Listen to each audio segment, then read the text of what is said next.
حواست باشه دادا سراغت نیاد اون افسردگی پنهونه، همونی که بی سر صدا میاد جا خوش میکنه و بدون اینکه بفهمی کم کم از بقیه، از زندگی، از خودمون دورمون میکنه. سر یه تایمی باید این بدن و این تن رو بدیم و بره.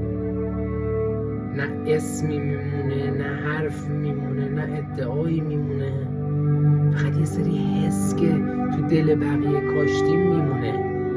پس شریف زندگی کنیم، نه برای اینکه پاداش بگیریم یا هر چیزی، واسه اینکه یه چیزی ته وجودمون یادش نره که کی بودیم.